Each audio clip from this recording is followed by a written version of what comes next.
Karnataka beet ನ್ಯೂಸ್ಗೆ ಸ್ವಾಗತ. ನಾನು ಜ್ಯೋತಿ. ಮಲ್ಲಿಕಾರ್ಜುನ ಬಾಲದಂಡಿ ಅವರಿಂದ ಸಾರ್ವಜನಿಕ ಅಹವಾಲು ಸ್ವೀಕಾರದ ವೇಳೆ ನನ್ನ ಮೇಲೆ ಮಾಡಿರುವ ಆರೋಪಗಳು ಸುಳ್ಳು. ಎಚ್.ಸಿ. ನರಸಿಂಹಮೂರ್ತಿ. ಗ್ರಾಮದ ಬಗ್ಗೆ ಒಬ್ಬರು ಮಹಿಳೆ ಆಪಾದನೆ ಮಾಡ್ತಾರೋ ಆ ಆಪಾದನೆಗೆ ಪ್ರತಿಯಾಗಿ ನಾನು ಸತ್ಯ ಹೇಳಲಿಕ್ಕೆ ನಿಮ್ಮನ್ನು ಕರೆದಿದ್ದೀನಿ. ಈ ಪತ್ರಿಕಾಗೋಷ್ಠಿನಲ್ಲಿ ಬನವಾಡಿ ಗ್ರಾಮದ ಹಿರಿಯರು, ಯುವಕರು, ತಾಯಂದರು ನನ್ನ ಜೊತೆ ಪತ್ರಿಕಾಗೋಷ್ಠಿಲ್ಲ ಅವರು. ಆಮೇಲೆ ಅವ್ರ ಹೆಸರು ಹೇಳ್ತೀನಿ ನಾನು. ಸನ್ಮಾನ್ಯ ನಮ್ಮ ಪೊಲೀಸ್ ವರಿಷ್ಠಾಧಿಕಾರಿಗಳು ಹೆಗ್ಗಡದನಕೋಟೆ ತಾಲೂಕಿಗೆ ಅಹವಾಲುಗಳನ್ನ ಸ್ವೀಕಾರ ಮಾಡಕ್ಕೆ ಬಂದಂಥ ಸಂದರ್ಭದಲ್ಲಿ ನನ್ನ ಮೇಲೆ ಆಪಾದನೆಗಳು ಮಾಡ್ತಾರೆ ಅಂತ. ಅವ್ರ ಹೆಸರು ನಿಂಗರಾಜಮ್ಮ ಅಂತೇಳಿ. ಸೊ ನಿಂಗರಾಜಮ್ಮ ಅವರು ಆಪಾದನೆ ಮಾಡ್ತಕ್ಕಂಥದ್ರಲ್ಲಿ ಅವ್ರು ಮಾಡಿರ್ತಕ್ಕಂಥ ಆಪಾದನೆಗಳಲ್ಲಿ ಪೂರ್ಣ ಪ್ರಮಾಣದ ಪೂರ್ವ ನಿಯೋಜಿತ ನನ್ನ ತೇಜವಧೆ ಮಾಡಲಿಕ್ಕೆ ಯಾರೋ ಪ್ಲಾನ್ ಮಾಡಿ ಸುಳ್ಳನ್ನು ಸತ್ಯ ಮಾಡಲಿಕ್ಕೆ ಆಟಕ ರೀತಿಯಲ್ಲಿ ನಿಂಗರಾಜಮ್ಮ ಅವರು ಕಣ್ಣೀರು ಹಾಕೊಂಡು ಅಧಿಕಾರಿಗಳ ಮುಂದೆ ನನ್ನ ಮೇಲೆ ಆಪಾದನೆ ಮಾಡ್ತಕ್ಕಂಥದ್ದು ಸತ್ಯಕ್ಕೆ ದೂರವಾದಂಥ ವಿಚಾರ. ಬನವಾಡಿ ಗ್ರಾಮ, ಹೆಗ್ಗಡದನಕೋಟೆ ತಾಲೂಕು ಬನವಾಡಿ ಗ್ರಾಮ ಪೂರ್ಣ ಪ್ರಮಾಣದ ನನ್ನ ದಲಿತ ಸಮಾಜದವರು ವಾಸ ಮಾಡ್ತಾ ಇರ್ತಕ್ಕಂಥ ಗ್ರಾಮ. 1969 ಇಸ್ವಿನಲ್ಲಿ ಆ ಗ್ರಾಮ ಅಲ್ಲಿ ಇರ್ತದೆ, ರೇಪೇಶನ್ ಗ್ರಾಮ. ಆ ಗ್ರಾಮಕ್ಕೆ ಸನ್ಮಾನ್ಯ ರಾಚಯ್ಯನವರು ಕಂದಾಯ ಮಂತ್ರಿಗಳಾಗಿ ಬಂದು ಸುಮಾರು 120 ಜನಕ್ಕೆ ಹಕ್ಕುಪತ್ರವನ್ನು, ಸಾಗುವಳಿ ಪತ್ರವನ್ನು ವಿತರಣೆ ಮಾಡಿರ್ತಾರೆ. ಆ ಗ್ರಾಮದಲ್ಲಿ ವಾಸ ಮಾಡ್ತಾ ಇರ್ತಕ್ಕಂಥ ಗ್ರಾಮಸ್ಥರಿಗೆ 3 ಎಕರೆ, 4 ಎಕರೆ, 5 ಎಕರೆ ಈ ರೀತಿಯಲ್ಲಿ ವ್ಯವಸಾಯ ಮಾಡ್ಕೊಂಡು ನಮ್ಮ ಆ ಬನವಾಡಿ ಗ್ರಾಮದಲ್ಲಿ ಬಂದಿರ್ತಾರೆ. ಈ ನಿಂಗರಾಜಮ್ಮ ಅಂತ ಏನು ಮಹಾತಾಯಿ ಇದ್ದಾರೋ, ಈ ಮಹಾತಾಯಿಯವರು ಆ ಊರವರಲ್ಲ. ಅವರು ಮೂಲತಃ ಕಾಳಿಹುಂಡಿಯವರು. ಕಾಳಿಹುಂಡಿನಲ್ಲಿ ಇವರು ಹಲವಾರು ಸಮಸ್ಯೆಗಳನ್ನ ಗ್ರಾಮದಲ್ಲಿ ಉದ್ಭವ ಮಾಡಿ ಆ ವೆಂಕಟಯ್ಯ ಅಂತಕ್ಕಂಥ ಅವ್ರ ಮಾವನ ಹೆಸರ ವೆಂಕಟಗಿರಿಯನ್ನು ಮಾಡ್ಕೊಂಡು ಅದನ್ನು ಡೂಪ್ಲಿಕೇಟ್ ಮಾಡ್ಕೊಂಡು ಸೇರ್ತಾರೆ ಅಲ್ಲಿ ಮಧ್ಯದಲ್ಲಿ. ಎಚ್.ಡಿ. ಕೋಟೆ ಪಟ್ಟಣದ ಡಾಕ್ಟರ್ ಬಿ.ಆರ್. ಅಂಬೇಡ್ಕರ್ ಭವನದಲ್ಲಿ ಪೊಲೀಸ್ ವರಿಷ್ಠಾಧಿಕಾರಿಗಳು ನಡೆಸಿದ ಸಾರ್ವಜನಿಕ ಅಹವಾಲು ಸಭೆಯಲ್ಲಿ ಬನವಾಡಿಯ ನಿಂಗರಾಜಮ್ಮ, ಶಿವಯ್ಯ, ಚನ್ನ ನನ್ನ ಮೇಲೆ ಮಾಡಿರುವ ಆರೋಪಗಳೆಲ್ಲವೂ ಶುದ್ಧ ಸುಳ್ಳು, ಇದು ಸತ್ಯಕ್ಕೆ ದೂರವಾದದ್ದು ಎಂದು ಕಾಂಗ್ರೆಸ್ ಮುಖಂಡ ಎಚ್.ಸಿ. ನರಸಿಂಹಮೂರ್ತಿ ಹೇಳಿದರು. ಸೊ ಅಲ್ಲಿ ಗ್ರಾಮಸ್ಥರು ಅವತ್ತು ಬಂದಾಗಿಂದನೂ ಕೂಡ ಈ ಗ್ರಾಮದ ಜಮೀನಿಗೂ ಇವರು ಸಂಬಂಧ ಇಲ್ಲ ಅಂತೇಳಿ ಗಲಾಟೆಗಳು ನಡೆದ್ರು ಕೂಡ, ಆ ಕಾಲದಲ್ಲೇ ಬಂದು ಸೇರಿದಾಗಲಿದ್ರು ಕೂಡ ಇವರು ಉಡಾಪಿತನ ಸ್ವಲ್ಪ ಹೊರಟು. ಅವಮ್ಮ ತಾಯಿ ಮಾತೆತ್ತಂದರೆ ಬಿಲ್ಕ ಒದ್ದಾಡೋದು, ಬಟ್ಟೆ ಹರ್ಕೊಳ್ಳೋದು, ಬಂದು ಗಂಡಸರ ಮೇಲೆ ಕಂಪ್ಲೇಂಟ್ ಕೊಡೋದು, ಹುಡುಗರ ಮೇಲೆ ಕಂಪ್ಲೇಂಟ್ ಕೊಡೋದು, ಮಾಡಿ ಎದುರಿಸಿ ಇವತ್ತವರೆಗೂ ಕೂಡ ಅದೇ ಪ್ರವೃತ್ತಿ ಬೆಳಕು ಬಂದ್ಬಿಟ್ಟವ್ರೆ. 1918 19 ಇಸ್ವಿಯಲ್ಲಿ ಸನ್ಮಾನ್ಯ ಧ್ರುವನಾರಾಯಣ ಸಾಹೇಬರು MP ಆಗಿರ್ತಾರೆ.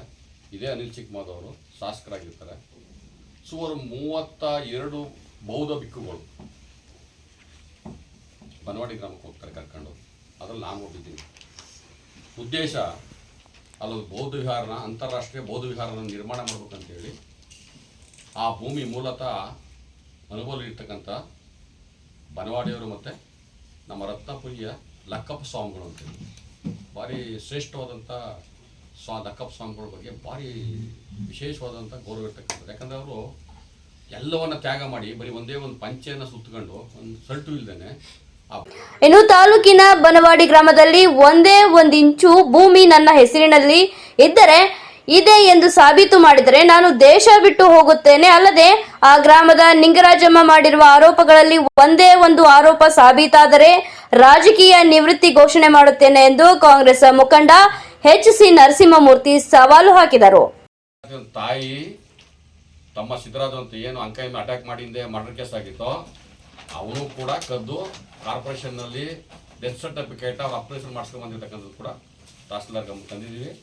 ಅದೇ ಮದ್ದೂರು ಕುಮಾರ್ನು ಕೂಡ ಬೋಗಸ್ ಸರ್ಟಿಫಿಕೇಟ್ ಮಾಡಿಸ್ಕೊಂಡು RTC ಮಾಡ್ಕೊಂಡಿರೋದನ್ನು ನಾವು.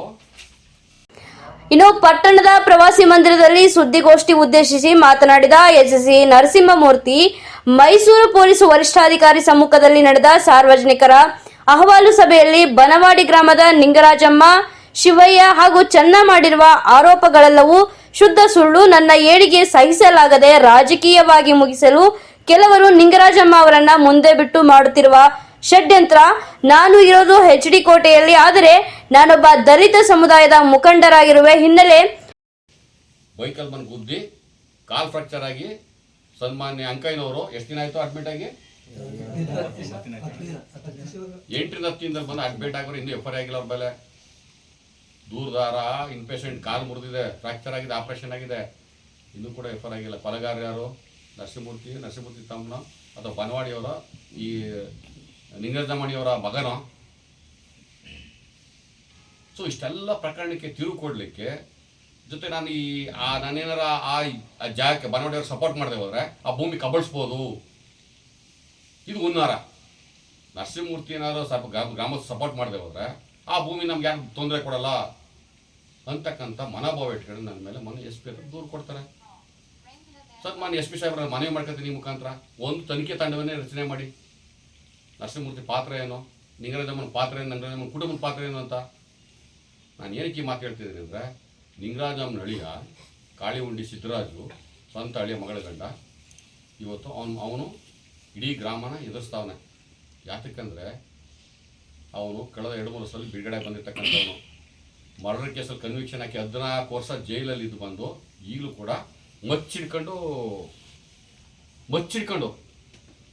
ಅವ್ನು ತಿರ್ಗಾಡೋದು ಮಚ್ಚಿಡ್ಕೊಂಡು ನೋಡಿ. ಒಬ್ಬ ಸಬ್ ಇನ್ಸ್ಪೆಕ್ಟರ್ ಎದುರುಗಡೆ ತಿರ್ಗಾಡ್ತಾನೆ ಅವನ ಅಳಿಯ. ಮರ್ಡರ್ ಕೇಸ್ ಕನ್ವಿಕ್ಷನ್ ಆಗಿರ್ತಕ್ಕಂಥ ಸಿದ್ದರಾಜು ಇವನ ಅಳಿಯ, ನಿಂಗರಾಜಮ್ಮನವರ ಅಳಿಯ ತಿರ್ಗಾಡ್ತಾನೆ. ಒಬ್ಬ ಸಬ್ ಇನ್ಸ್ಪೆಕ್ಟರ್ ಎದುರುಗಡೆ ಮಚ್ಚ ಕಂಕ್ಳು ಸಿಕ್ಕೊಂಡು ಪೊಲೀಸರು ಬರೋಕ್ಕೆ ಮುಂಚೆ ಅವ್ರನ್ನೆಲ್ಲ ಅರಿಶಾಡ್ತಾ ಇರ್ತಾನೆ. ಊರವ್ರನ್ನ ಕತ್ತರಿಸ್ಬಿಡ್ತೀನಿ, 1 ಸಲ 14 ವರ್ಷ ಜೈಲಿಗೆ ಹೋಗಿದ್ದೀನಿ, ಮತ್ತು ನಿಮ್ಮನ್ನ ಯಾರನ್ನ ಮುಗಿಸ್ಬಿಟ್ಟೆ ಹೋಗ್ತೀನಿ, ನಾನು ಹೋಗೋರು ಒಬ್ಬರನ್ನ ಮುಗಿಸ್ತೀನಿ ಅಂತೇಳಿ. ಸೊ ಗ್ರಾಮಸ್ಥರು ಹೇಳ್ತಾರೆ ಅದು ಹೇಳುವಾಗ ಮಚ್ಚಿಡ್ಕೊಂಡು 14 ವರ್ಷ ಕನ್ವಿಕ್ಷನ್ ಆಗಿರೋ ಮರ್ಡರ್ ಕೇಸ್ ಆಗಿರ್ತಕ್ಕಂಥ ಒಬ್ಬ ಸಿದ್ದರಾಜು ಅಂತಕ್ಕಂಥ ನಿಂಗರಾಜಮ್ಮನವ್ರ ಅಳಿನವರು ಇವ್ರ ಅಳಿನ ಸೇಫ್ ಮಾಡೋಕ್ಕೋಸ್ಕರ, ಇವ್ರ ಮಗನ ಸೇಫ್ ಮಾಡೋಕ್ಕೋಸ್ಕರ ನನ್ನ ಮೇಲೆ, ನನ್ನ ತಮ್ಮನ ಮೇಲೆ ಆಪಾದನೆ ಮಾಡ್ತಾರೆ.